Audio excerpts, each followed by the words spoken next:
Selamat pagi semuanya, gimana nih Senin paginya? Pasti lagi sibuk-sibuknya ya, entah itu siap-siap kerja atau ngurus rumah. Nah, di tengah hiruk-pikuk ini, saya mau ngajak Anda buat tarik napas panjang sebentar. Yuk duduk yang nyaman dulu. Di sesi penjelasan kita pagi ini, kita bakal ngobrolin sesuatu yang saya yakin banget bakal sangat relate buat banyak dari Anda. Kita mau membedah sebuah jebakan kebaikan hati yang seringkali nggak kelihatan. Kita nyebutnya paradoks pengabdian. Coba deh, rasapi kalimat ini sebentar. Kamu selalu ada untuk orang lain, tapi tidak untuk dirimu. Gimana? Rasanya agak sesek nggak pas denger itu? Kalau iya, ketahuilah Anda sama sekali nggak sendirian. Kalimat ini tuh benar-benar memvalidasi rasa lelah emosional yang sering banget dirasain sama para sandwich generation dan Anda yang merawat keluarga di rumah. Anda mungkin yang selalu mastiin obat orang tua diminum tepat waktu, mikirin tagihan keluarga, tapi lupa kapan terakhir kali Anda benar-benar istirahat. Ingat ya, rasa lelah yang Anda rasakan sekarang itu bukan kelemahan kok. Itu cuma respons alami dari pundak yang memikul beban terlampau berat. Oh ya, mumpung momennya pas banget, saya mau ngucapin selamat Hari Perawat. Sesi kita kali ini spesial banget didedikasikan buat para perawat luar biasa, baik di Indonesia maupun di seluruh dunia. Nggak cuma buat yang bertugas di rumah sakit ya, tapi juga buat Anda, para perawat tanpa seragam di rumah yang tanpa lelah merawat keluarga tercinta. Pengorbanan sehari-hari Anda itu luar biasa banget, beneran jadi tulang punggung sistem kesehatan kita. Makanya penting banget nih buat kita ngebahas soal kesehatan mental ini sekarang. Karena dampaknya tuh langsung kerasa di kehidupan sehari-hari. Dan kita udah nggak bisa lagi nutup mata sama kesejahteraan orang-orang yang hidupnya didedikasikan buat ngerawat orang lain. Oke, yuk kita masuk lebih dalam. Apa sih yang sebenarnya terjadi di tubuh dan pikiran kita waktu kita merawat orang lain tanpa jeda? Di dunia medis ini disebut caregiver burnout atau kelelahan pengasuh. Dan percayalah, ini bukan sekedar capek fisik biasa yang kalau dibawa tidur semalaman besoknya langsung segar lagi. Nggak sesederhana itu. Ini tuh sindrom multidimensional. Ibaratnya, tangki emosi Anda itu udah bener-bener kering kerontang. Terus yang sedihnya lagi, mulai terjadi yang namanya erosi identitas, di mana Anda mungkin mulai lupa, saya ini siapa sih di luar peran saya sebagai perawat atau tulang punggung keluarga? Ujung-ujungnya, terjadi pengabaian diri yang sistematis. Anda berhenti merawat diri bukan karena nggak mau, tapi karena sistem di otak Anda udah terlalu kewalahan. Coba kita lihat angka-angkanya, biar lebih kebayang. 87% pengasuh mengalami stres dan kecemasan tingkat tinggi. 84% merasa sangat amat terbebani, dan 77% hidup dengan kesedihan yang kronis. Saya sengaja bacain data ini pelan-pelan supaya kita bisa sadar satu hal. Kalau Anda lagi ngerasain hal-hal tadi, itu artinya Anda sedang membagikan realitas yang sama dengan jutaan orang lainnya di luar sana. Angka-angka ini jadi bukti nyata loh, kalau tekanan ekstrim yang Anda rasakan itu adalah respons wajar dari situasi Anda yang berat. Bukan karena Anda lemah atau kurang sabar, sama sekali bukan. Nah, perasaan kewalahan ini tuh ibarat ada batu besar yang terus-terusan nimpa pundak Anda. Buat mayoritas pengasuh keluarga, perasaan berat ini tuh bukan cuma datang sebulan sekali. Enggak, ini tuh udah jadi makanan sehari-hari. Tiap pagi baru melek aja beban itu seolah udah nungguin di pinggir kasur. Pelan tapi pasti, perasaan ini nyedot habis kapasitas internal Anda. Kapasitas yang harusnya bisa dipakai buat sekedar napas lega, ngerawat diri sendiri, atau ngobrol santai sama temen, semuanya ludes, kesedot cuma buat survive ngelewatin hari itu. Terus, pertanyaannya, kenapa sih susah banget buat sekedar ngerawat diri sendiri? Jawabannya ada di istilah yang namanya disfungsi eksekutif. Gini, bayangin otak Anda itu kayak jalan tol. Pas Anda terus-terusan mikirin jadwal obat, mikirin menu makan buat yang lagi sakit, mikirin tagihan, jalan tol di otak Anda itu jadi macet total. Nah, kemacetan inilah yang bikin Anda susah banget ngelakuin rutinitas perawatan diri yang paling dasar.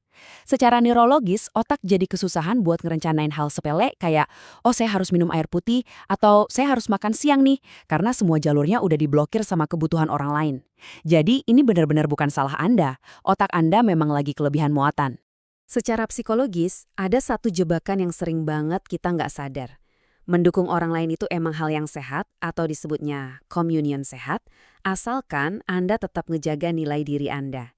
Tapi ada yang namanya unmitigated communion. Ini tuh kondisi pengorbanan ekstrim di mana fokus Anda 100% buat orang lain sampai secara aktif ngebuang kebutuhan Anda sendiri. Parahnya lagi, ini sering dibarengi sama self-silencing atau ngebungkam diri sendiri. Kita sering banget neken rasa capek atau marah cuma demi ngehindarin konflik kan? Di luar kita senyum manis, kelihatan happy, tapi di dalam remuk, capek banget, dan nyimpen duka. Ini bahaya banget sih jebakannya. Apalagi kita di Indonesia kan, situasinya jadi jauh lebih kompleks karena faktor budaya. Nilai bakti sama orang tua dan keluarga itu emang fondasi budaya kita yang indah banget. Tapi, jujur aja kadang ini bisa jadi pedang bermata dua. Ekspektasi buat selalu ngorbanin segalanya demi keluarga tuh sering banget bikin kita dihantui rasa bersalah yang gede banget kalau nggak bisa ngasih yang sempurna. Belum lagi stigma di masyarakat soal minta bantuan dari luar. Di sini saya mau memvalidasi perasaan Anda ya. Rasa bersalah pas Anda pengen istirahat itu adalah isu budaya yang sistemik. Dengerin baik-baik, Anda butuh istirahat itu bukan berarti Anda anak atau anggota keluarga yang durhaka.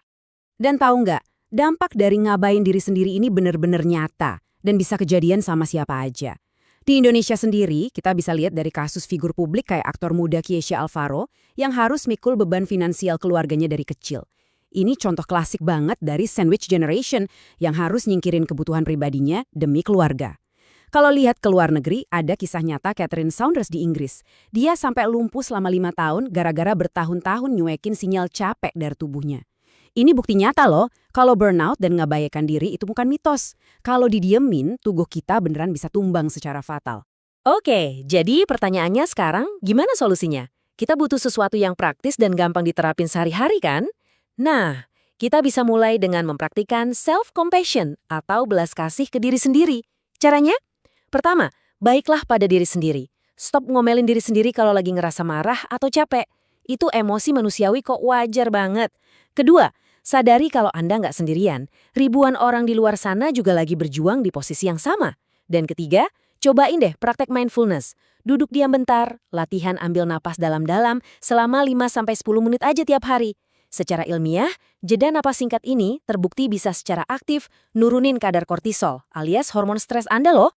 Langkah praktis selanjutnya, kita harus mulai berani bikin batasan yang jelas. Ini soal ngenalin kebutuhan dasar kita, komunikasiin, delegasiin, dan bikin jadwal. Mulai dari hal kecil deh, kenali kebutuhan Anda. Mungkin Anda cuma butuh tidur sejam tanpa diganggu, atau sekedar pengen makan siang dengan tenang. Terus, komunikasikan itu pakai kalimat yang jelas. Misalnya, saya butuh waktu sebentar buat istirahat ya. Kalau bisa, delegasikan tugas ke yang lain dan bikin jadwal khusus di mana Anda punya me time yang nggak boleh diganggu. Saya mau nekanin ini ya, bilang nggak buat hal-hal di luar kapasitas Anda itu sama sekali bukan berarti Anda gagal dalam tugas moral atau kurang berbakti. Bikin batasan itu justru strategi survival supaya Anda tetap bisa ngerawat mereka besok harinya.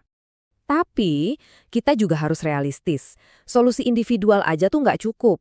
Kita benar-benar butuh yang namanya dukungan sistemik. Kita butuh payung hukum buat para pengasuh informal. Kita juga butuh fasilitas kesehatan kayak puskesmas buat mulai ngecek gejala burnout di keluarga pasien, nggak cuma fokus ngobatin pasiennya aja.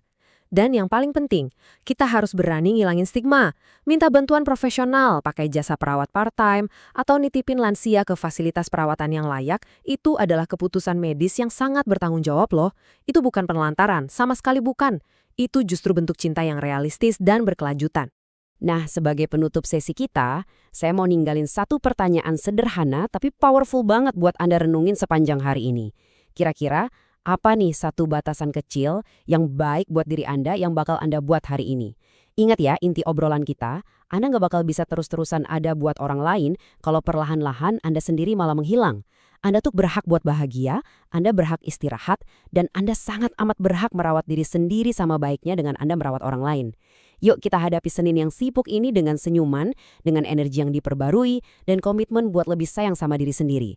Selamat beraktivitas ya, tetap semangat, dan sampai jumpa di penjelasan kita berikutnya.